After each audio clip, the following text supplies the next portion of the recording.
Hola, bienvenidos a todos y todas a un episodio más de el podcast de Historia de Costa Rica, en vivo y en directo desde los estudios de Caramba Producciones en Sabana Sur. Yo soy Luis Martínez. Y yo, Gabriel Cerdas, y el día de hoy vamos a hablar sobre un personaje muy interesante de mi natal Oriamuno, don Braulio Carrillo Colina, jefe de Estado de Costa Rica, el señor que aparece en los billetes de Más 1000, para ser conocido más como preciso.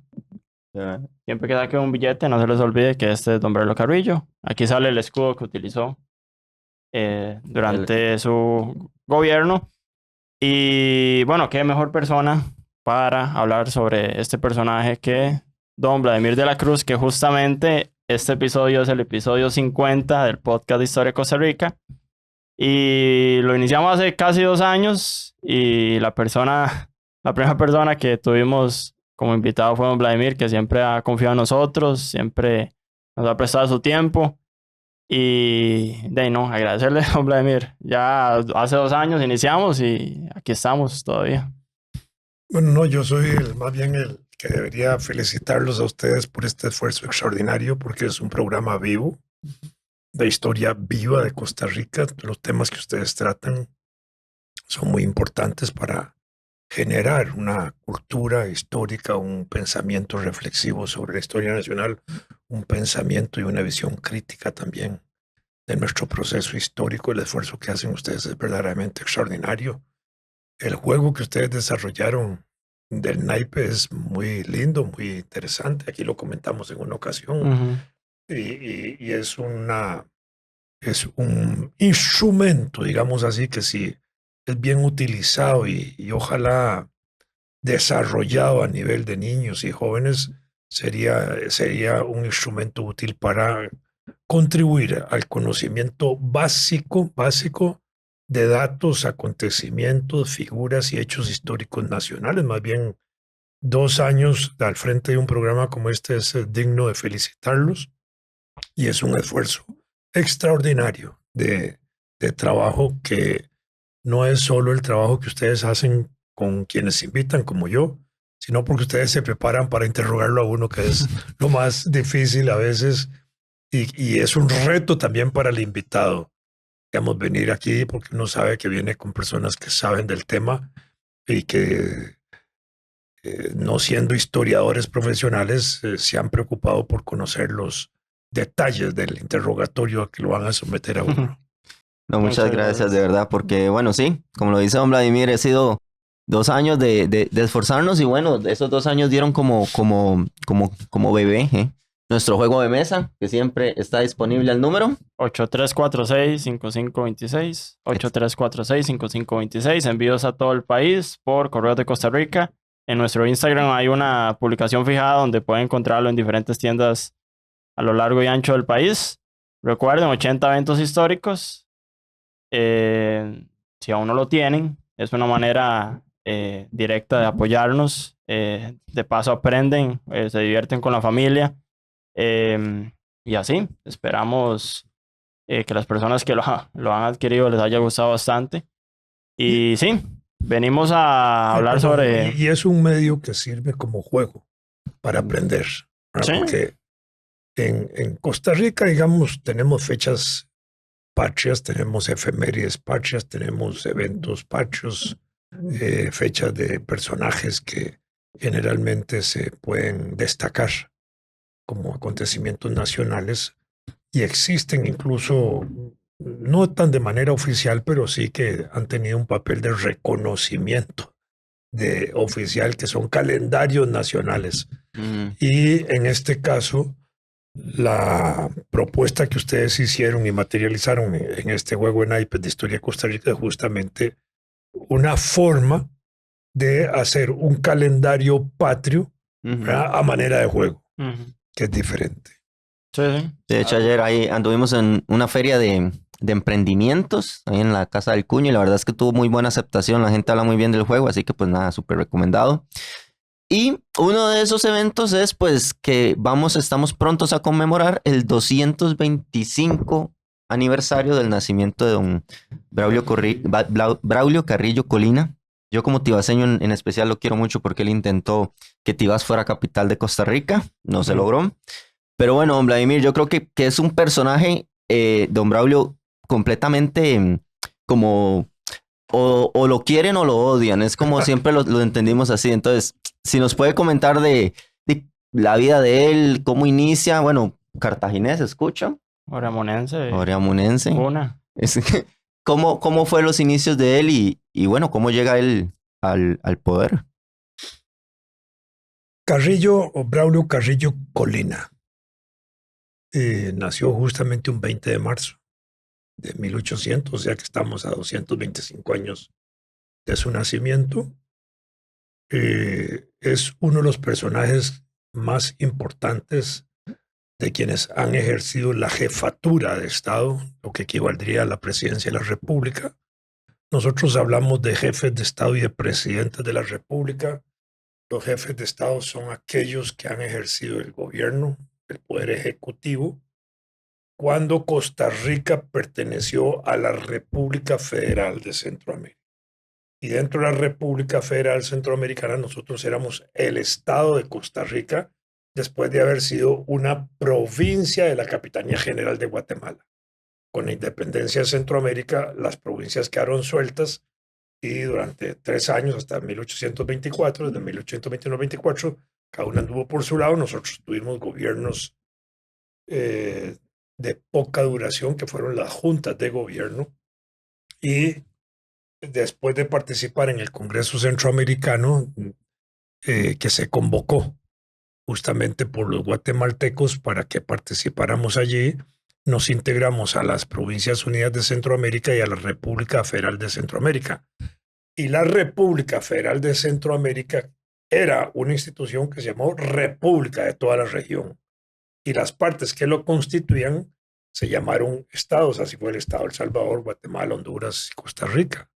Entonces, la República estableció igualmente una estructura de poderes de Estado, poder ejecutivo, poder legislativo, poder judicial. También estamos celebrando este año los 200 años del poder ejecutivo, del poder legislativo y del poder judicial. Y una de las cosas más importantes de esa celebración es que han sido 200 años de respeto entre los poderes públicos, es decir, de entender que esos poderes son independientes entre sí, son exclusivos cada uno en la función que tienen. El poder ejecutivo de dirigir el gobierno, de impulsar, de aplicar, de ejercer, digamos, el gobierno de la República en todas sus instituciones, de aplicar las leyes. La Asamblea Legislativa o el Congreso, como también se llamó, de hacer las leyes, ¿verdad? Y la Corte Suprema de Justicia de interpretarlas desde el punto de vista judicial para aplicar, digamos, la justicia en Costa Rica. Y son funciones que no se pueden delegar. El Poder Ejecutivo no le puede delegar la función de gobierno a la Asamblea Legislativa, ni la Asamblea Legislativa le puede delegar al Poder Ejecutivo la función de hacer las leyes.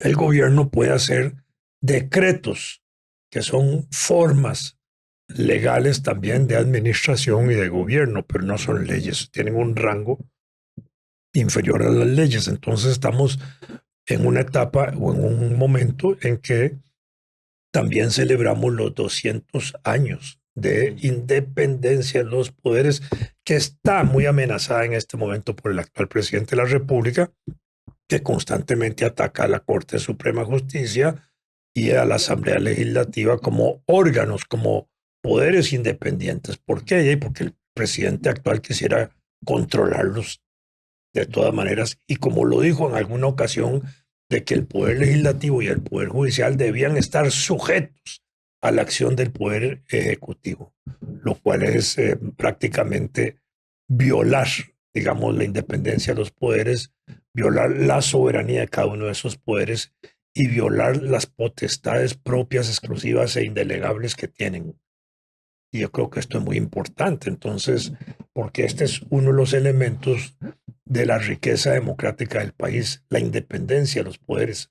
Nunca en la historia institucional del país ha habido una agresión tan grande como la que hace el actual presidente a los poderes públicos y de desvalorización de ellos, de atacar a los miembros de esos supremos poderes, magistrados y diputados, de disminuirle su papel público, de presentarlos casi como delincuentes para que la gente les falte el respeto y todo, llamando el presidente de la República a manifestaciones contra altos funcionarios de Estado que él no nombra, que él no controla, pero que pueden ejercer un control institucional y constitucional sobre él, como la marcha que también ha programado el presidente contra la fiscalía y otras cosas. Esto para entender eso. Entonces, estamos en un momento justamente de 225 años de uno de los hombres más importantes que gobernó Costa Rica durante ese periodo de la jefatura de Estado, en ese periodo anterior a la Constitución de la República de Costa Rica,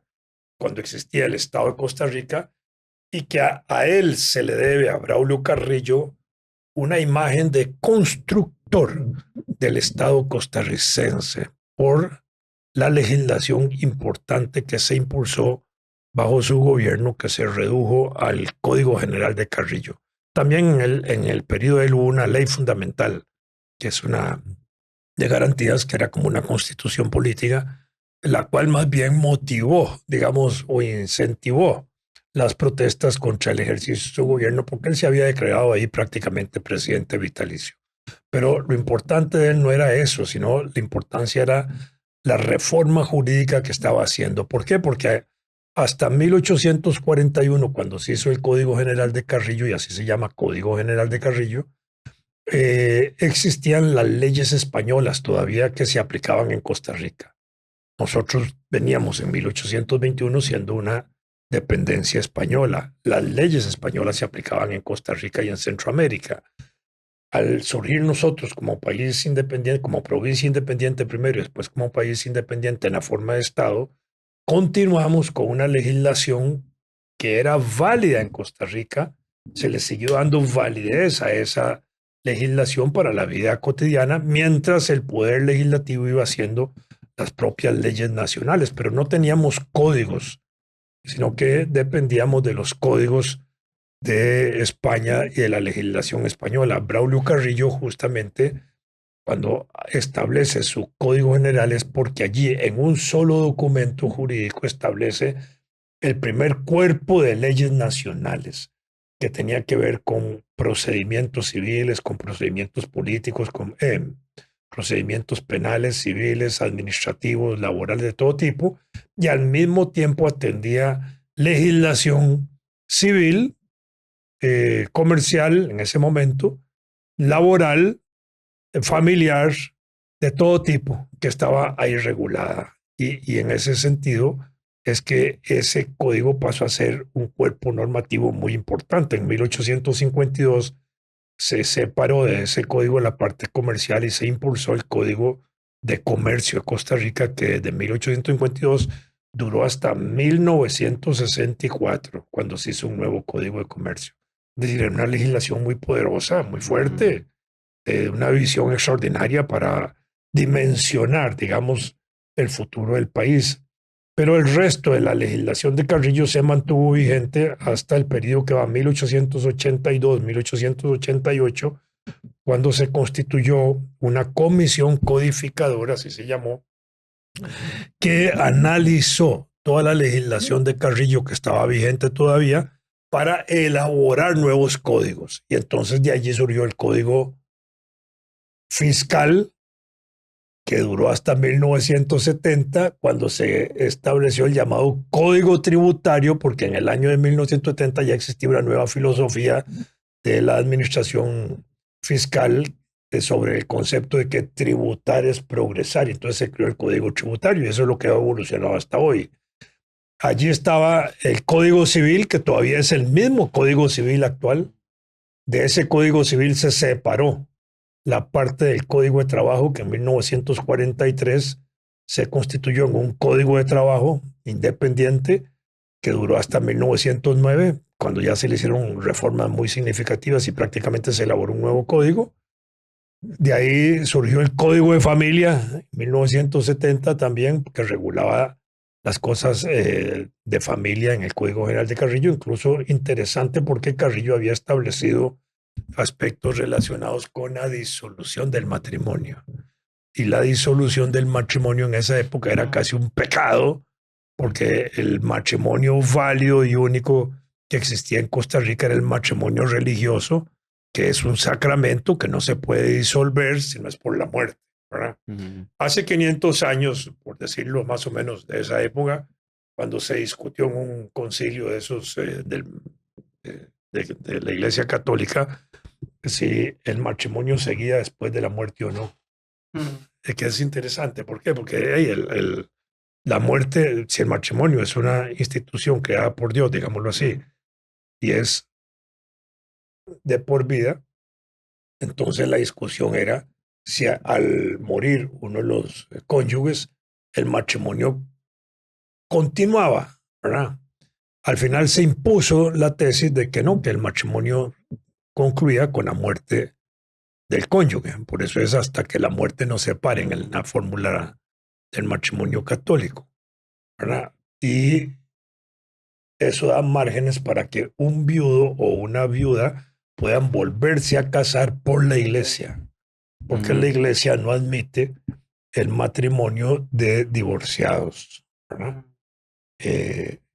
O personas que tengan alguna situación similar, y en ese sentido eso era una verdadera reforma, disolver el matrimonio en esa época, y ese era un enfrentamiento con la iglesia, por supuesto. Entonces, esto para entender también que esa es una de las razones que provocan inconformidad con Braulio Carrillo en el ejercicio de sus dos gobiernos. Él tuvo dos gobiernos, uno de 1835 a 1837, que se considera como un gobierno, como un gobernante provisional ad hoc, porque sustituye a un presidente nada más para terminar un periodo, y después entra en 1838 hasta 1842 como jefe de Estado en ejercicio, del cual es destituido por la llegada de Francisco Morazán a Costa Rica, que fue traído Morazán a Costa Rica justamente para derrocar a Carrillo por las reformas que él venía haciendo. Porque Carrillo era un liberal, pero Morazán también era otro liberal. Y coincidían en una gran cantidad de aspectos muy importantes, con lo cual, digamos, lo único que se aprovecharon fue de Morazán, que en ese momento no estaba en el ejercicio de la República Federal Centroamericana, que aspiraba a continuar en ese ejercicio y reconstruir la república que se había, digamos, disuelto en 1838 con la salida de Nicaragua, Honduras y Costa Rica, y Guatemala también, de hecho. Y entonces Morazán sí seguía pensando en su proyecto centroamericano y pensó que venir a Costa Rica era una posibilidad de rearticular de nuevo su proyecto, y así se vino. Pero al mismo tiempo, la gente que lo trajo le exigía, digamos, acciones que él tal vez no estaba de acuerdo en ejecutar contra las reformas administrativas, políticas y jurídicas que había hecho Carrillo, y es motivo también por el cual se le levantan en pocos meses de estar aquí y lo obligan prácticamente a salir de San José, salir huyendo para Cartago, y ahí lo capturan técnicamente y lo fusilan, ¿verdad? Pero habían fusilado un gran personaje centroamericano, jefe de Estado de Costa Rica, Morazán, Francisco Morazán, y benemérito también de la patria, muy importante. Y uno de los presidentes, el presidente centroamericano más importante que hubo, a la par de José Cecilio del Valle, de los 6 presidentes que hubo centroamericanos, para mí Morazán y Valle fueron los más importantes, sobre los cuales algún día podemos hablar. Claro. Yo creo que es importante estos dos personajes. Entonces, don Braulio se encuentra en esa situación. El golpe de Estado que le producen en 1842 lo lleva a El Salvador, en exiliado, donde también fue Rafael Mora cuando lo echaron del país junto con el general Cañas y otros costarricenses. Y allá lo asesinaron lamentablemente en 1844, en mayo de 1844. 45, sí. Creo que fue 15 de mayo del 15 de mayo. Bueno, 44 digo yo, usted dice 45. Un añillo, 44, 45. Un añillo no hace la diferencia. Al final, lo importante es que ahí muere asesinado, lamentablemente. Un tiempo después se vienen los restos, traen los restos a Costa Rica y se le hicieron las honras pertinentes, ¿verdad? Y se le considera uno de los personajes más importantes del país. El Banco Central de Costa Rica, en la última familia de billetes que hizo, la de 2008, ahí en el billete de 1000 aparece la figurita, la cara, el rostro de él, la cabecita de don Braulio Carrillo, una cabecita por lo más extraordinariamente brillante, porque tuvo una vida política intensa y activa. Fue diputado local, fue diputado centroamericano, era abogado, empresario, cafetalero, industrial, de todo hacía, y fue también magistrado de la Corte Suprema, de manera que jugó un papel muy importante en eso. Fue el redactor, digamos, del Código General, por eso se le reconoce con su nombre, y también impulsó una de las breves constituciones que hubo en aquel periodo, que fue la de 1841, la ley fundamental, que fue también la causa de su caída por la forma como él ahí se declaró, ¿cómo se llama?, presidente vitalicio. Pero a él se le reconoce como un arquitecto del Estado de Costa Rica porque toda su labor, digamos, de jefe de Estado sirvió para ordenar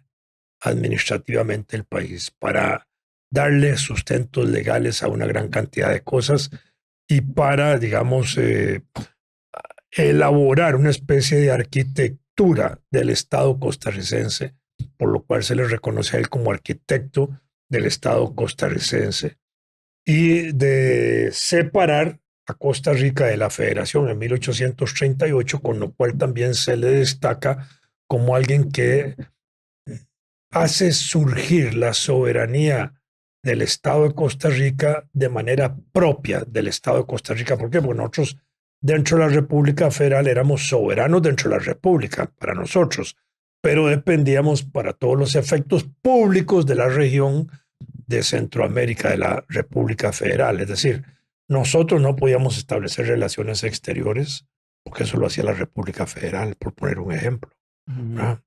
Entonces, y así habían funciones que eran de competencia exclusiva de la República y no de nosotros, pero dentro de la República nosotros sí teníamos una soberanía local.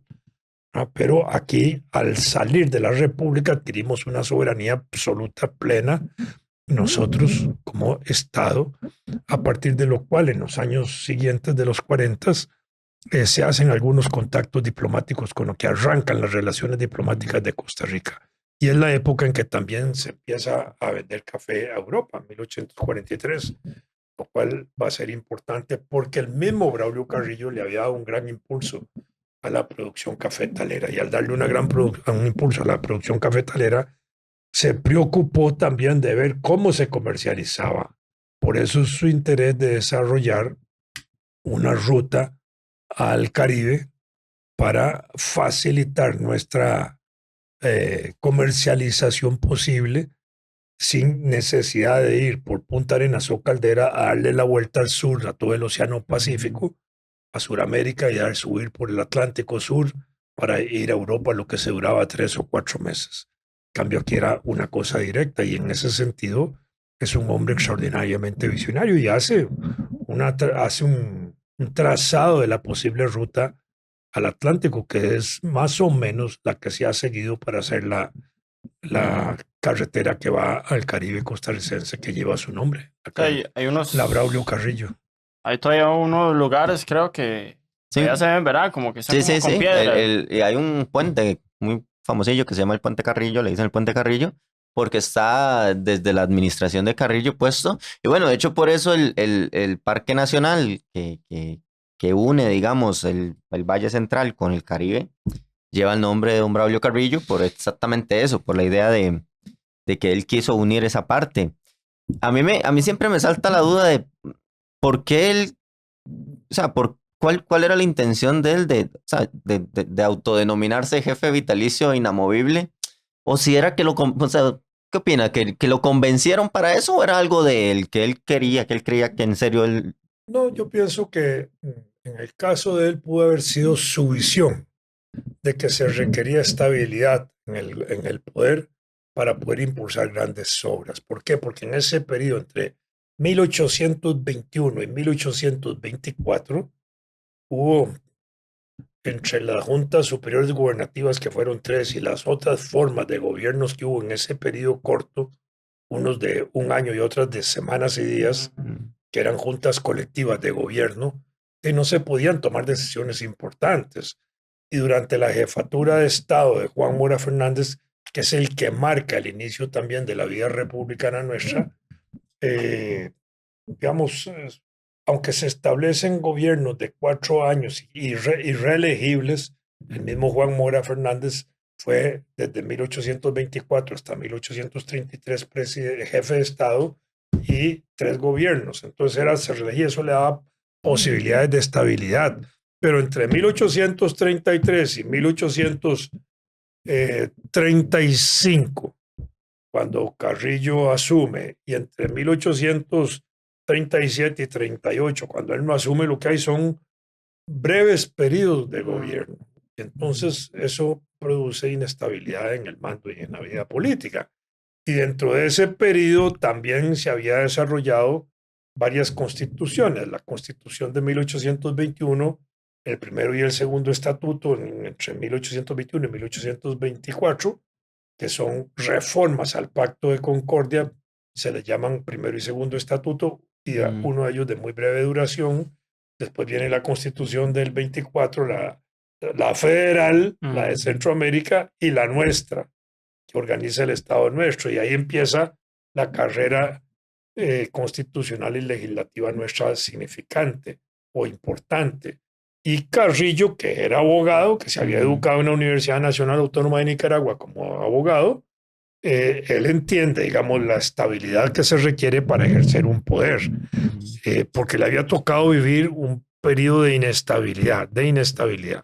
Entonces, por eso es que se declara, me parece a mí, jefe vitalicio, pensando no en convertirse en el dictador, sino en tener el tiempo histórico, como lo tuvo Juan Mora Fernández, para poder impulsar, digamos, obras de gobierno de gran escala, porque él fue un visionario de gran escala. Yo creo que esta es la parte medular para mí de mi interpretación que yo hago de él como jefe de Estado en ese periodo que le toca. Sobre todo que él había sido ya magistrado y había sido también presidente del Congreso de Costa Rica. Él sabía cómo se hacían las cosas y la interrelación de poderes. Conocía el poder legislativo, el poder judicial y el poder ejecutivo. Era el hombre, digamos, perfecto en ese momento para conocer e impulsar una obra de gobierno para la cual necesitaba poder político para poder tomar decisiones. Creo que era eso. Que si uno revisa la institucionalidad de Costa Rica a través de las jefaturas de Estado y los presidentes de la República, uno no ve, digamos, nada más que cambios que se establecen constitucionalmente obligados cada 4 años para ejercer el gobierno de la República. De excepción, hubo gobiernos de 3 años, 2 o 3, y de excepción igual 1 o 2 de 6 años. Lo demás han sido periodos de 4 años y han sido muy estables, que es un factor, digamos, muy importante para entender la estabilidad democrática de Costa Rica. Gobiernos que cambian. Y la otra cosa importante en ese proceso es que, hasta Carrillo, digámoslo así, quienes han gobernado han sido civiles principalmente. Y todos los jefes de Estado y todos los presidentes de la República fueron civiles, exceptuando a 4 nada más que fueron militares. Los demás han sido civiles. Y cuando digo civiles, han sido maestros, como Juan Mora Fernández, el primer jefe de Estado que dura desde 1824 hasta 1833, que era un maestro. No era un militarista. Y él mismo, en la época de Mora, se establecen ciertos controles sobre el ejército, que es muy importante, y después se van a ir ejerciendo controles sobre el ejército para disminuirle poder, para evitar que el ejército se convierta en un factor de poder y de decisión política interna, porque Morazán, digamos, Carrillo cuando impulsa su intención de quedarse como un presidente vitalicio, no está fortaleciendo un poder militar, está fortaleciendo un poder civil de largo plazo, digámoslo así. Por supuesto que en esa época el ejército ya estaba constituido, se fortalece con Carrillo en 1835, se refortalece el ejército con Morazán cuando llega Morazán y se mantiene fortalecido hasta la época de el presidente grandioso que tuvo Costa Rica, que fue Juan Mora Porras, Juan Rafael Mora, que fue el que nos llevó a nosotros en la lucha victoriosa contra los filibusteros. Y gracias a ese ejército que él había constituido, pero bajo controles civiles muy importantes, entre otros bajo el control de su hermano Joaquín Mora Porras, que era otro gran general y otro gran militar, y un hombre que no tenía interés de perpetuarse en el ejercicio del poder por las armas. Juan Rafael Mora se ejerce, es electo para 3 gobiernos. En el tercer gobierno es que lo derrocan, le hacen un golpe de Estado, 14 de agosto de 1859. Entonces, ahí es donde, digamos, uno puede ver el valor de un personaje como Carrillo, ¿verdad?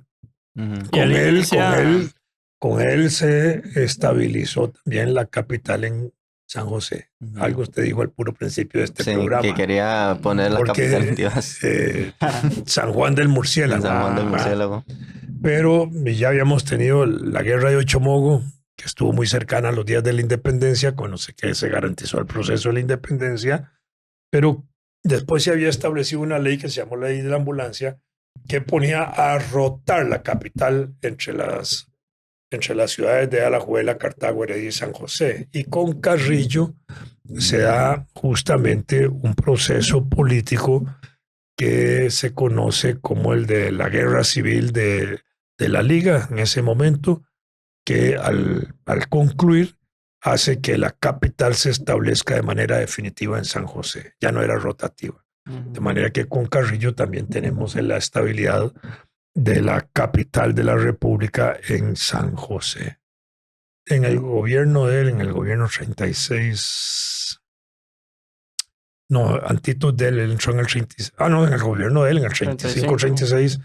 En el 36, 1836, tuvimos una situación incómoda, dolorosa para Costa Rica, que fue la usurpación que hizo Colombia de las tierras de Bocas del Toro, que es una región que perteneció ya a Panamá. Panamá era una región que durante el periodo de la colonia española era una región independiente, una provincia, pero al declarar su independencia en septiembre de 1821, también que lo hizo así, se adhirió a Colombia, porque pertenecía al virreinato de Nueva Granada.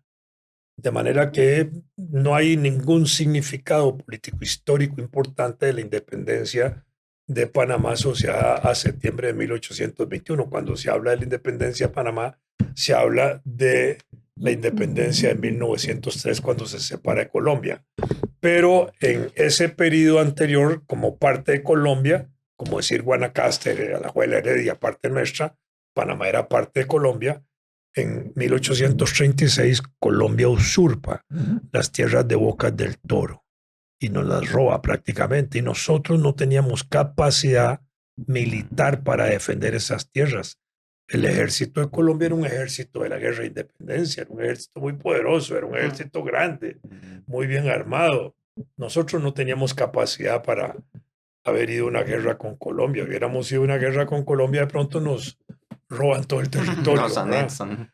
Y por un lado, y por otro lado, la Federación Centroamericana, 1836, no tenía capacidad militar tampoco para ir a defender el territorio Bocas del Toro como parte del territorio de Costa Rica, porque éramos la parte más alejada de la Capitanía General en ese momento, de la República Federal, y las vías de comunicación no eran muy buenas. El ejército federal se estaba apenas fortaleciendo y haciendo y armando, y nosotros contribuíamos a los gastos del ejército federal con hombres y plata, pero era una institución tan débil que no puede ayudarnos en el conflicto de tierras con Colombia y perdimos Bocas del Toro. Y esa fue tal vez otra de las razones por las cuales Carrillo entendió que no valía la pena seguir en la federación si la federación no podía dar tampoco seguridades como la militar para defender la integridad territorial de una parte de la federación, como era el territorio de Costa Rica, en el estado de Costa Rica en 1836. Sí, ¿no? Y bueno, en ese contexto ahí de, de esta ley de la ambulancia, el que estaba era José Rafael Gallegos, que era cartaginés. Y ahí ya en ese momento, después de la guerra de Ochomogo, ya habían pasado la capital a San José, ¿verdad? Ya Por Cartago la la ley de la había... ambulancia, sí. Ajá, entonces se dice, no sé si usted sabe algo, que lo que querían hacer era volver a la capital a Cartago. Bueno, porque los cartagineses sí estaban interesados en establecer la capital en Cartago, habían sido la capital colonial durante 300 años y de pronto en un periodo de 3, 4 años se les alteró todo. ¿Por qué? Porque al mismo tiempo en el proceso de la independencia los sectores más dinámicos a favor de la independencia no estaban en Cartago, estaban en San José y en Alajuela. Entonces cuando viene el proceso de la independencia y se declara la independencia de Costa Rica el 29 de octubre de 1821, se declara la independencia de España, sí, y al mismo tiempo hay una intención de anexión al imperio mexicano, ¿verdad? Entonces, mientras que los josefinos en ese proceso eran proclives más a una independencia total, ¿verdad? Por eso es esa lucha entre los llamados imperialistas y los republicanos de aquella época, ¿verdad? Imperialistas porque existía el imperio de Agustín de Iturbide, que era un imperio republicano en el sentido no monárquico, en el sentido clásico anterior del periodo colonial. Pero en ese tono, digamos, lo que se está es a las puertas de impulsar el republicanismo. Y entonces ahí es donde entra esa particular situación. Y los cartagos sí querían rescatar o restituir o recuperar la condición de haber sido como la cabeza directora de la vida institucional del país y que allí estuviera sentada la capital, pero no, la guerra, la lucha de la independencia o el proceso que condujo a la independencia de Costa Rica condujo también a que se estableciera una rotatividad de la capital de Costa Rica en las 4 ciudades importantes que discutieron la independencia del país. Y finalmente, en la Guerra de la Liga, lo que se hace es afirmar la estabilidad de la capital en San José. Y al final la capital, o sea, la movieron, sí, a Tibás, ¿o no? O sea, movieron algo. Bueno, no era importante eso. ¿Por qué? Porque, digamos, San Juan del Murciélago era como un barrio. Eso tenía otro nombre, ahorita se me acaba de olvidar eran como, se llamaban cuarteles los barrios de la época. Como el cuartel de la Boca del Monte, ahí por la Primavera. ¿Se acuerdan que había un lugarcillo ahí que había como un bar, una cosa que era el cuartel de la Boca del Monte? Por la misma razón, porque ahí había estado asentado también ese asiento josefino. Los cuarteles eran como las formas administrativas que iban desarrollándose dentro de las ciudades. Y entonces San Juan del Murciélago había sido como un asiento importante inicial de San José. Pero el San José se va desarrollando por todo lado. Barrio Amón y Barrio Aranjuez se construyen hasta 1890-1912. En esos 20 años se construyen esos 2 barrios y así se van construyendo los otros. Los Atillos en los 60, 70, la ciudad de la Calderón Muñoz en los 40, etc. Entonces ahí uno va viendo el despliegue y la ampliación de la capital. Pero ¿dónde se origina? No importa, es como desamparados, ¿verdad? Igual. Tibás es que es muy viejo. Y es que sí, también, digamos, si ustedes ven un mapa Tibás, los cuadrantes son perfectos. O sea, porque la administración española en materia urbanística tenía diseños muy importantes de ciudades cuadriculadas.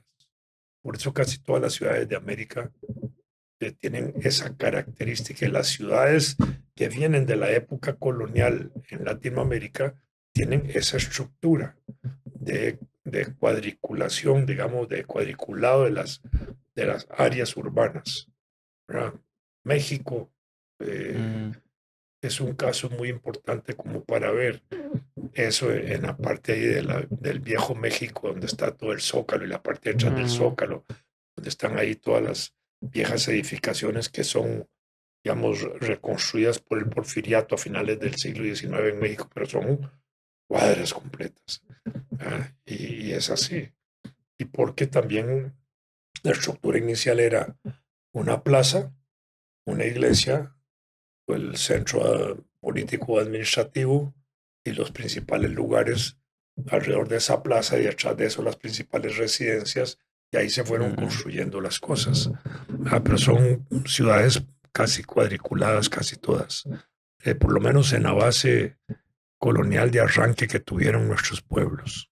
De hecho, te iba a ser raro porque te ibas, esa plaza, hombre, todos los 95% de los cantones tienen la iglesia y una plaza al frente. Tibás tiene un parque, hizo un parque, quitó la plaza y puso un parque. También se habla mucho, bueno, entre los tibaseños que gran parte era porque... Bueno, pero suave, pero es que si usted ve todos nuestros pueblos, todos parten de la misma constitución. Una plaza, una iglesia, la municipalidad, la municipalidad, todo, claro. Y lo que se habla es que como también Tibás es de la conexión de San José con el Caribe, o sea, por ahí se tiene que pasar para ir hacia el Caribe. Era la visión un poco de Carrillo Carrillo también no solo vio hacia el Caribe. Una de las cosas importantes de Carrillo es que impulsó Punta Arenas y Caldera. Es decir, era la ruta que ya existía en aquella época, y hace Punta Arenas en el momento, 1840, el centro comercial más importante de nuestro país, porque por ahí era el vínculo, digamos, marítimo nuestro. Pero además no solo marítimo hacia el exterior, sino marítimo a la parte norte. Y aquí se iba hasta Caldera y Punta Arenas, y por ahí se entraba en lancha al Golfo de Nicoya y se subía el río Tempisque, y en el río Tempisque se subían los afluentes de Bebedero y Bolsón para dirigirse a la parte norte del país. Acordémonos que para la guerra de 1856, contra los filibusteros, hasta llegan ahí las tropas, hasta esa zona, y ahí hay una parte que sigue por tierra y las otras se mueven por el Bolsón, por el Tempisque, y otra parte intenta darle vuelta al Golfo, a la península de Nicoya para entrar por arriba. Porque eran las rutas que había. Y así era, y la carretera panamericana no se había construido. La carretera panamericana, en su trazado básico fundamental, es a finales de los 50, 60, que se está terminando. Yo viajé a Nicoya en los años 60, finales de los 50 y 60, y para ir a la zona de Nicoya había que ir hasta Punta Arenas y tomar el barco ahí, o la barcaza. Había que tomarla a veces en la madrugada. No sé por qué siempre que yo fui se tomaba en la madrugada, seguro por las mareas de la época. Pero ahí salíamos en la madrugada hasta cruzar el Golfo y entrábamos por el río Jesús María, y ahí seguíamos después en un punto ahí de Nicoya, de la península, ya en una cazadora hacia Nicoya. Pero había que entrar con marea, tanto para entrar por el río como para salir del río. Así era antes. Sí, el desarrollo llegó lento. Aquí es curioso que nunca se intentó poner la capital en un puerto, ¿verdad? Hay países que tienen sus capitales en los puertos. Sí, por dicha la tenemos en San José. Sí, bueno, yo centralizada. Yo es que no soy sé. Josefino, yo no sí, tengo maternidad. no, yo siempre lo he pensado porque yo digo, el poder económico de Costa Rica siempre estaba en San No, José. pero entendamos también otra cosa. Nosotros veníamos de la colonia con una economía basada en agricultura. ¿Cuál era la agricultura de la colonia? Tabaco. Un poco el cacao todavía, pero el tabaco era fundamental. Habíamos tenido incluso el monopolio del tabaco entre 1780 y 1792 para toda la región. Entonces, el grupo importante de antiguos colonos españoles en Costa Rica, nacidos en Costa Rica, criollos, eran tabacaleros. Incluso algunos de ellos que vivían en Cartago y ese tipo de cosas eran hacendados también de las áreas productoras de cacao, pero el tabaco era lo fundamental y era el factor muy importante de acumulación de capital y dinero. Acordémonos que existió también la factoría de tabacos, que era una institución poderosa al final de la colonia dentro de Costa Rica. Entonces, ya el café se había introducido a Costa Rica alrededor de 1660, por ahí. Y ya las primeras cosechas se estaban haciendo a principios del siglo XIX, 1800, con los últimos gobernadores coloniales. Y lo que se había descubierto es que el café era un producto de gran posibilidad expansiva que adquiere, digamos, su dinámica después de la independencia. Con la independencia adquiere la dinámica. ¿Por qué? Porque todas las tierras que habían en Costa Rica antes de la independencia le pertenecían ¿a quién? Al rey de España. Al rey. Eran tierras reales, realengas del rey. ¿Habían algunas tierras bajo título de propietarios privados? Sí. ¿De quiénes? De aquellos a los que el rey les daba propiedad o que la podían comprar con autorización real, etc. Pero eran tierras reales. Pero a la independencia, al dejar Costa Rica de ser parte de España, ¿qué pasa con las tierras que eran del rey? ¿Eso quién se lo dejó? Las municipalidades. Pasan a ser tierras del Estado. Y al ser tierras del Estado o tierras nacionales, los primeros gobiernos, entre ellos Juan Mora Fernández, empiezan a dar esas tierras en colonización, para la colonización. ¿Y para la colonización de qué? Para el impulso de producir café. Entonces el Estado daba las tierras, daba los almácigos para que se sembraran, eximía de impuestos, daba premios a quien encontrara caminos de penetración, etcétera. Daba un uso social a la propiedad, porque la propiedad dada en procesos de colonización de aquella época era por plazos de 5 años. En esos 5 años, a quien se le daba la tierra tenía que tenerla produciendo. ¿Por qué 5 años? Porque es lo que duraba en esa época una mata de café para dar su primera cosecha.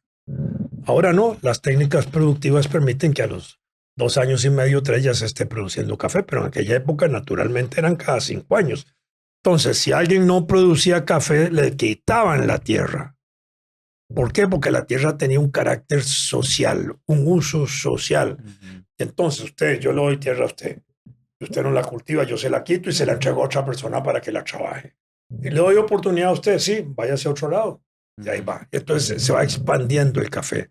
Y entre 1821, en época independiente, hasta 1880, digámoslo así, todo el Valle Central se desarrolla de esa forma, con procesos de colonización muy poderosos, muy fuertes, y se transforma el paisaje, todos los bosques, todo van desapareciendo para darle campo a los cafetales. Y así tenemos una economía vigorosa. ¿Y quiénes invierten en café? Los que tenían plata de la época. ¿Quiénes tenían plata de la época? Los recién de los hijos de los españoles. No, y desde el punto de vista económico, ¿quiénes? De las clases altas. Los tabacaleros. Los tabacaleros. Que manejaban la economía colonial final. Y eran los que podían esperar 5 años para las cosechas. Sí, que eso es lo que siempre se dice, que realmente los que podían tener café eran los que podían esperar 5 años. Entonces se va desarrollando un régimen de pequeña, vamos a hablar de pequeña entre comillas y gran propiedad. Porque yo le puedo dar a usted 5, 10, 15 manzanas y eso puede ser, o hectáreas, si usted lo quiere ver así, que puede ser una pequeña propiedad. ¿Verdad? Y empieza a desarrollarse todo el Valle Central de esa forma para las familias que se iban a trabajar.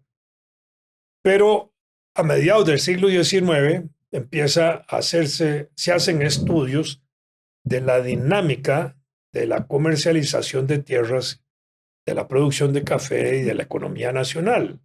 Y se descubre en ese momento, por los documentos de la época, por los protocolos y por otras cosas, que a veces se cambiaban 10 hectáreas o 10 manzanas del Valle Central por 200 en Guanacaste o por 100 y pico por allá. Y entonces uno dice, esa pequeña propiedad aquí tenía un valor muy grande por allá. Entonces, esa pequeña propiedad del interior del país era así, una pequeña propiedad territorial, pero de un gran valor. Entonces, ese grupo de cafetaleros se va desarrollando muy poderoso. Por supuesto que a esto hay cafetaleros muy grandotes, porque está también estudiado ese sistema para el siglo XIX, donde casi el 80% de los productores de café eran pequeños, se dice, y el otro eran los grandotes, ¿ya? Y entonces ahí tenemos esa expansión, y así se hizo la revolución agraria del siglo XIX en el Valle Central, manteniendo la producción tabacalera, manteniendo parte de la producción cacaotera, impulsando el café y otros productos que fueron generándose como necesidad en el país agrario de la época, ¿ya? Que fue la dinámica. Cuando vino la guerra del 56, nosotros tuvimos que mantener la economía de café para poder sostener la economía de guerra del Estado, de defensa del territorio, y para poder mantener a los soldados, que eran 10,000 soldados que tenían que comer todos los días. Y a esa guerra del 56, ¿cuánta gente se fue a combatir? 10,000 personas, que era la 10ª parte de la población del país, pero era el 20% de los hombres. Porque los que fueron a combatir fueron hombres. ¿Y de dónde salieron ellos? Si no habían vagabundos, si no había desempleo en Costa Rica. Sí, de los trabajos. De los cafetales. De los Entonces, ¿quién cafetales. sustituyó a los cafetaleros peones agrícolas? Las mujeres. Las mujeres de Costa Rica jugaron un papel en la retaguardia muy importante y mantuvieron la economía de guerra y mantuvieron la producción de alimentos para los soldados. Yo creo que este es un elemento muy importante, muy significativo. Entonces uno puede entender esa dinámica y entonces se crea el grupo Los Cafetaleros, que se crea con los tabacaleros de base, pero también al inicio de la independencia se había desarrollado en 1819 la explotación de las minas de los Montes de los Aguacates, ahí en Alajuela, en Atenas. Y esto, ahí participaron portugueses, ingleses, franceses, españoles, como personas, no eran empresas, no habían empresas en esa época de esa forma. Desarrollan la actividad minera que permite una acumulación de capital también muy importante, que da origen a lo que se llama la Diputación Minera, que era algo así como la factoría de tabacos, en 1820 y pico, y da origen a la Casa de la Moneda, cuando ya se empieza a imprimir moneda nacional. Nosotros antes de eso dependíamos del acuñamiento de monedas de las que venían de España, que todavía circulaban en el país, de las que circulaban en Centroamérica, producidas en Honduras o Guatemala o México, ¿verdad? No recuerdo que Nicaragua, creo que no, que podían circular en el país. Y ya empieza a circular un sistema nacional de monedas con la Casa de la Moneda en época de Juan Buena Fernández, que es otro elemento importante de soberanía nacional. ¿Ya? Y eso era posible porque por la Diputación Minera, por los mineros que estaban extrayendo metal de oro y plata. ¿Ya? Pero esas minas de 1819 a 1844, que es cuando se explotan, periodo que se conoce como primer periodo de la explotación minera del país, produjo un grupo económico poderoso que en 1844 ya no tenía la explotación de minas como un elemento importante porque las minas habían fracasado y mucho de ese fracaso se debía al abandono del trabajo de las minas y se ahogaban las minas. Se dice que eran las minas ahogadas porque se llenaban de agua al no trabajarlas, entonces se abandonaron. Pero ese capital de los mineros permitió que los mineros, ahora sí, en la década de 1840, se casen. ¿Con quién?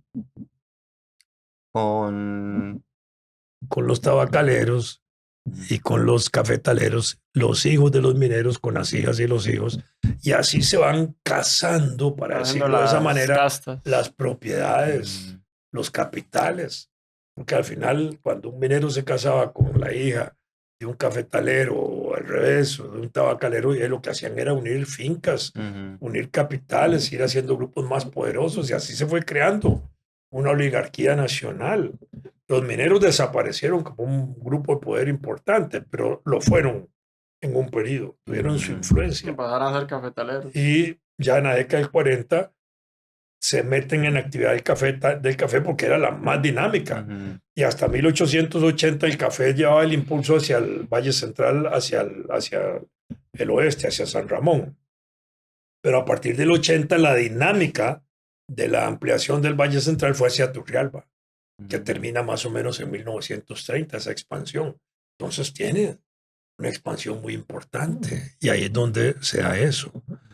Carrillo fue parte de ese proceso en la década del 40, digamos en el periodo que él gobierna, del 35 al 42, él es uno de los que contribuye a eso y por eso le da fuerza también a la ciudad de Punta Arenas como centro comercial, pero visualiza la salida al Caribe.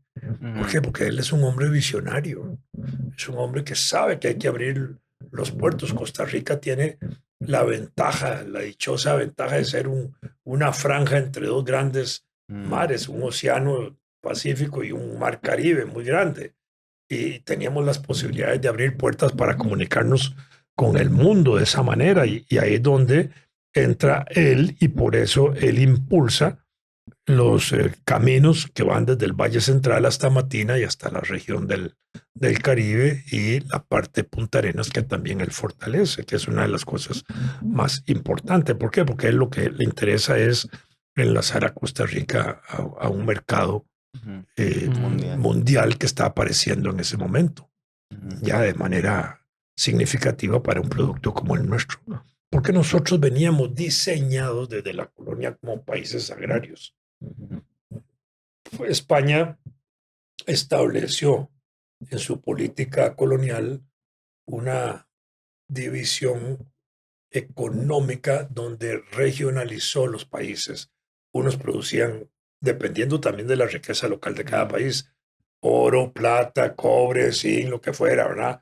Otros eran café, cacao, lo que fuera, tabaco, y así fueron. Entonces eran países que estaban monoproductores, que producían un solo producto para la economía española. Cuando viene la independencia, esos países se quedaron con eso en su historia y siguieron siendo monoproductores. Nosotros fuimos monoproductores de café prácticamente hasta 1980. Cuando digo monoproductores, es que el café era el principal producto de exportación, pero a eso estaba la caña y estaba el ganado y el banano y otros productos que se habían ido desarrollando, pero era esa forma. Y España había metido también el monopolio de los puertos de transporte. Entonces, Cádiz, Sevilla en España, Veracruz, nosotros teníamos Portobelo ahí en Panamá, etcétera, donde teníamos que ir a exportar por ahí, no había otros, ¿no? Porque había un control, y un control aduanero y un control de puertos. Y habían compañías transportadoras monopólicas como la compañía Guipuzcoana, que tenía sede en Caracas y otras cosas. Entonces eran barcos que eran ahí. Después autorizaron barcos ingleses para que entraran al régimen colonial aquí a traer y a exportar y a mover mercaderías y mover hombres. Y a través de eso entraron también las ideas liberales de la época aquí a la región, etcétera. Esa fue la dinámica. Entonces todo eso se hacía bajo conceptos monopólicos de control, porque era la forma y todavía se sigue haciendo así monopólicamente. ¿A través de dónde salen los productos de Costa Rica? Sí, de los puertos y las aduanas, monopólicamente, no sale de otras partes. Y hay un control ahí. Sí. ¿Por qué Trump quiere controlar otra vez el canal de Panamá? Porque hay un control monopólico de la administración del canal, con lo cual Trump se daría cuenta de qué transportan los barcos que van ahí. ¿Por qué? Porque al cruzar el canal tienen que dar un reporte de mercaderías de lo que llevan. Entonces quiere tener un control estratégico de qué es lo que se mueve por el canal, que ahora no lo tiene, y cosas así. Entonces así es como se mueve la dinámica económica y geopolítica y geoeconómica de los grandes países hoy y de los pequeños países como nosotros, que nos vemos obligados a estar en esos elementos importantes. Otra cuestión muy significativa de Carrillo es que ese impulso económico que le da a la economía lo hace obligando a la gente a trabajar. Aquí se estableció la ley de vagos. ¿Cómo funcionaba esa ley? O sea, el que está ahí Lo obligaban a vagueando trabajar. lo levantaban. Lo obligaban a trabajar y obligaban a los niños a ir a la escuela. Y los padres que no contribuían a eso los castigaban. Pero había una escuela segura para los niños y había una escuela y una educación garantizada para los niños. Y había una obligación de los padres de enviar a sus niños. ¿Por qué? Porque se había visto también el factor educativo como un factor de progreso y de oportunidades para la gente. Entonces, prácticamente había empleo pleno, no había vagabundos, no había desempleo, no había trabajo informal. Digo, categorías que se usan hoy, pero para aquella época era así. Entonces, la gente estaba bien. ¿Por qué hay que traer chinos, italianos y negros a trabajar a Costa Rica en la construcción del ferrocarril? Sí, porque no habían peones para eso. No habían trabajadores para trabajar ahí. No porque fueran trabajos industriales y especializados, no, sino que no había gente que fuera ahí. Ujú. Es decir, toda la gente estaba empleada Sí, que estuviera técnicamente ahí meses. en las actividades urbanas o en las actividades agrícolas del país en 1869, cuando empezó la construcción del ferrocarril. Entonces hubo que traer mano de obra del extranjero, porque no la teníamos en suficiente cantidad para trabajar en una empresa como exigía la construcción del ferrocarril. Sí, veníamos de que se nos había muerto 4.000, 3.000. 10.000 en la peste del cólera, Ajá, en la 10.000 peste del ciudadanos, 10.000 O personas, sea, 10.000. hombres, mujeres, Estábamos niños, adultos, todo. levantándonos. Entonces, ya, en ese sentido, eso tenía que moverse de esa forma. ¿Ya? Y entonces ahí Carrillo es el hombre clave, el hombre visionario, el hombre que está viendo ahí cómo ordena. Y en ese sentido está ordenando también la administración pública, la administración de justicia, el ejercicio del poder ejecutivo, el ejercicio del poder legislativo. ¿Ya? Está ordenando con leyes propias, locales, por primera vez nacionales, en el buen sentido, como decir códigos, etcétera, locales. Es el hombre que está impulsando eso y para eso requería, digamos, fuerza y tiempo para poder desarrollar eso. Por eso es que él se desarrolla de esa manera, ¿verdad? Pero ahí chocó con los conservadores, porque, digamos, entre sus manifestaciones también eliminó días feriados, entre ellos días feriados religiosos y otras cosas. Y eso era tocarle los huevos al águila, enfrentarse con la disolución del matrimonio, quitarle impuestos a la iglesia, quitarle un montón de beneficios, etcétera. Era chocar con intereses muy poderosos en ese momento, aunque no había una iglesia nacional en ese momento.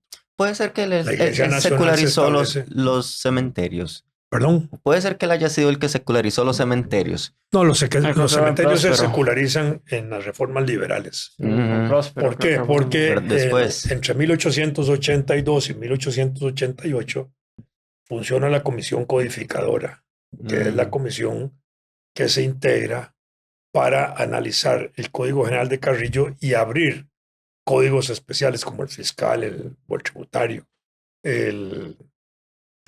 los penales, el de policía, el Código Civil, todo eso, ¿verdad? Que se hacen como códigos. Y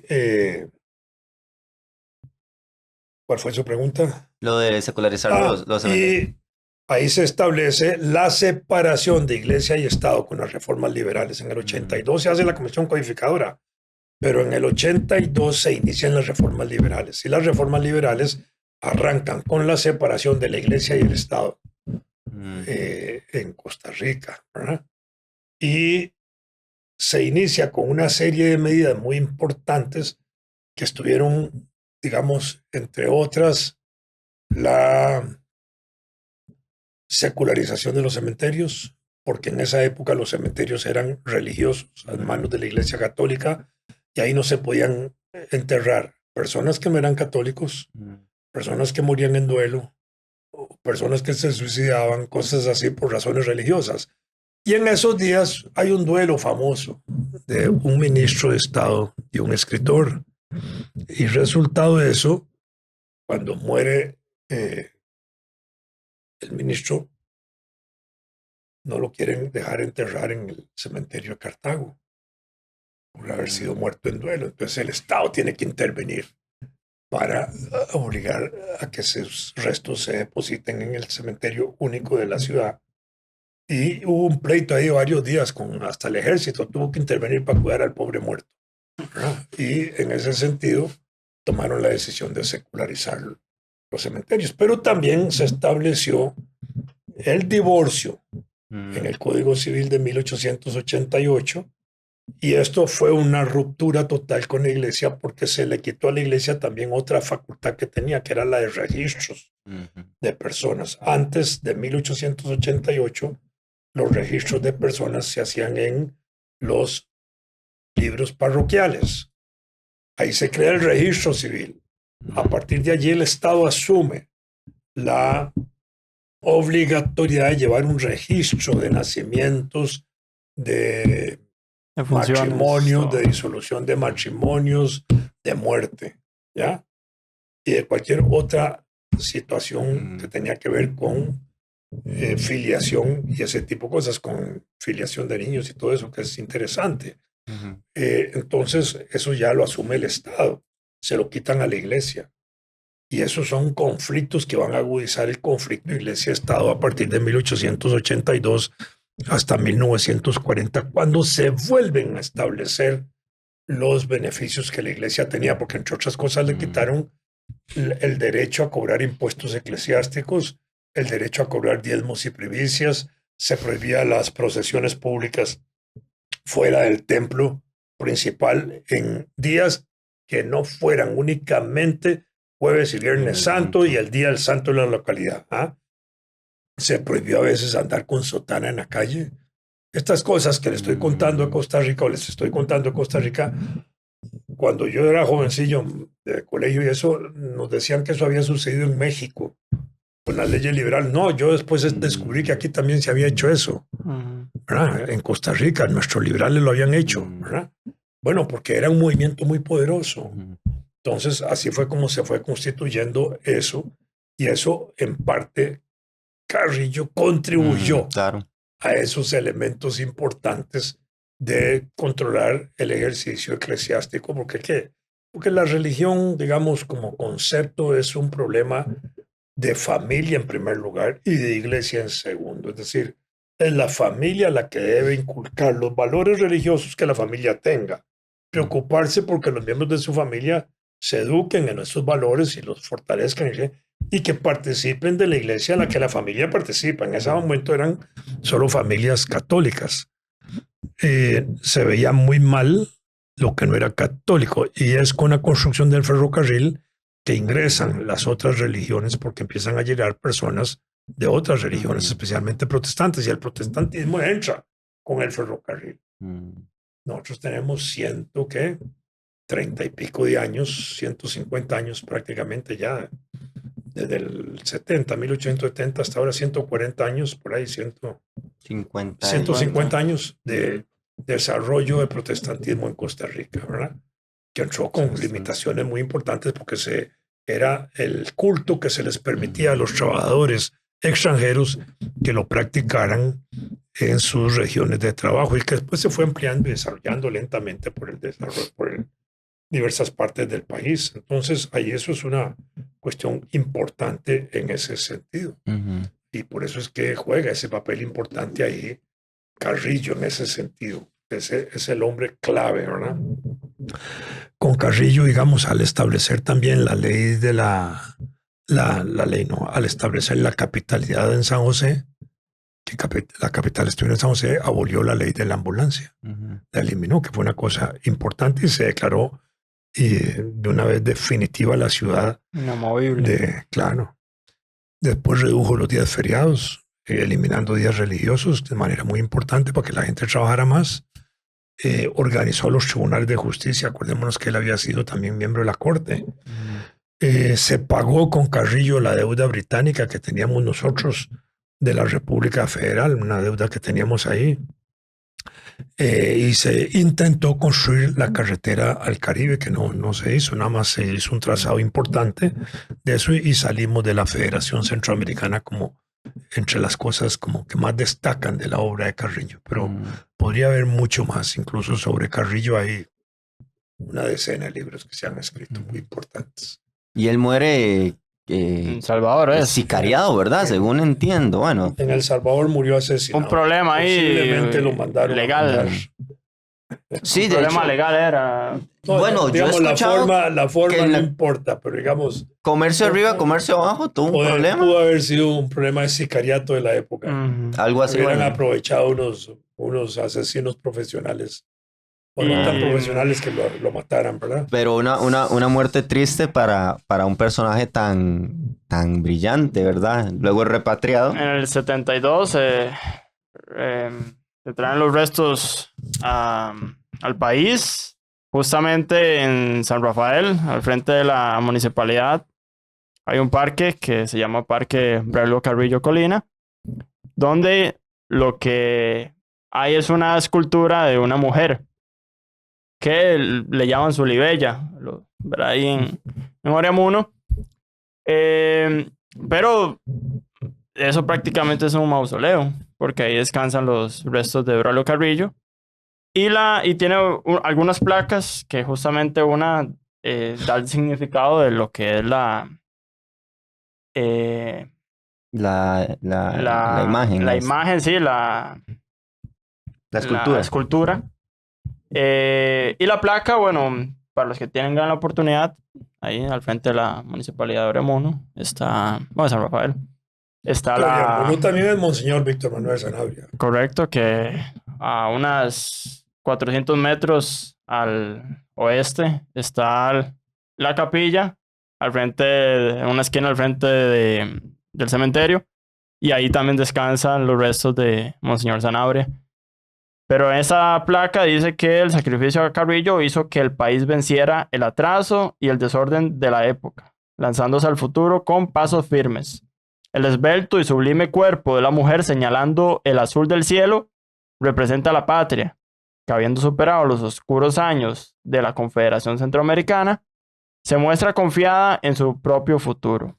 Esos oscuros años de la República Federal no se refiere tanto a Costa Rica, sino a las crisis internas que habían en los países de la República, en los estados republicanos, que eran Nicaragua, Honduras y El Salvador, donde habían luchas internas muy fuertes y guerras incluso entre esos países de fuerzas entre conservadores y liberales, que obstaculizaron mucho el desarrollo de la República Federal. Creo que sigue siendo un factor importante que obstaculiza cualquier intento integracionista que se quisiera hacer ahora, como el de Bukele u otros. Las fuerzas políticas de esos países no coinciden con nosotros. Cuando Abel Pacheco, en alguna ocasión como presidente de la República, asistió al Parlamento Centroamericano, que resultó de las conversaciones finales que dieron origen a la paz en Centroamérica por parte del gobierno de Oscar Arias, y Costa Rica no se había adherido totalmente al Parlamento Centroamericano ni a la Corte, Abel Pacheco planteó una tesis que es la que nacionalmente ha valido para no estar ahí, y es que Costa Rica no ingresaba al Parlamento Centroamericano por la forma de nombramiento de los diputados, primero, porque esos diputados se hacen por elección centroamericana, ¿verdad? Aparte de los diputados que cada país elige, con un alto salario, que no recuerdo si eran algo así como $20,000 por mes, que lo pagan cada país. Y en ese sentido, la propuesta de Abel Pacheco era que los diputados del Parlamento Centroamericano se nombraran por los propios congresos, por las propias asambleas legislativas de su propio seno, nombrara un grupo de diputados que actuara como parlamentarios centroamericanos para ahorrar gastos, por un lado, y para evitar también las formas como se elegían en esos países donde no habían procedimientos muy claros de elección, mucho fraude y mucho control, digamos, del Poder Ejecutivo sobre esos nombramientos, primero. Segundo, igual sobre la Corte Suprema de Justicia Centroamericana, donde Abel Pacheco sostenía la tesis de que tampoco podíamos formar parte de esa Corte porque era lo menos apolítico que había y era lo más politizado que había por parte de los gobiernos autoritarios, dictadores, etcétera, de Centroamérica, y que eso no tenía sentido porque no se nombraban los jueces en ese sentido más que por razones políticas, y nosotros no estábamos de acuerdo a eso. Y la otra razón que daba Abel eran los gastos que eso originaba, ¿verdad? Que tampoco estábamos de acuerdo en eso, en que eso se pagara de esas formas. Y la razón poderosa también es que mientras hubiera ejércitos en Centroamérica, nosotros no íbamos a formar parte de ejércitos centroamericanos y que para formar parte de una integración centroamericana debían desaparecer los ejércitos.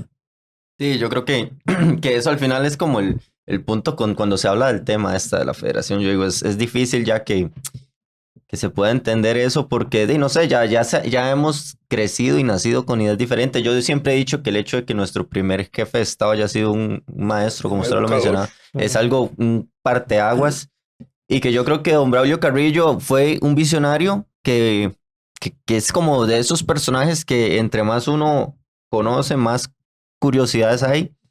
Y que bueno, en 225 años de su natalicio es importante recordarlo porque y siento que pasa muy desapercibido a veces. Es como, pero bueno, Lo está tenemos en el billete de 1000, me explico.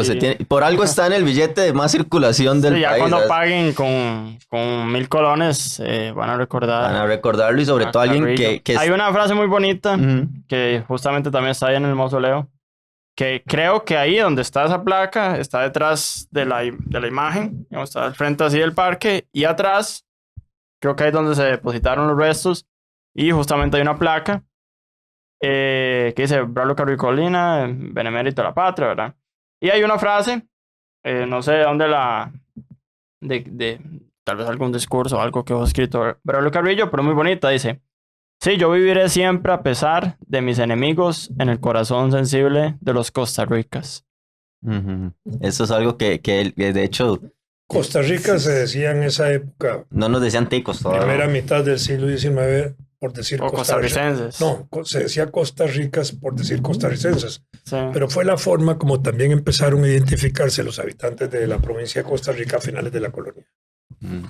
Y está bonito porque es cierto, él de una manera u otra siempre va a existir. Él fue el arquitecto de nuestro estado.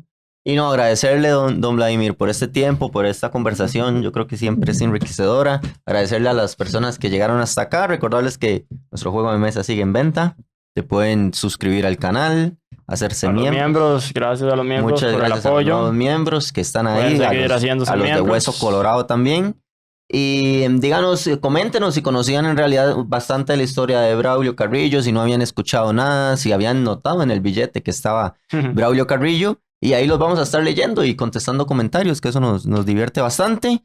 Y no, agradecer, ¿verdad? Sí. Agradecer, muchísimas gracias y nos vemos en el próximo episodio. Hasta luego. Chao. Chao, chao.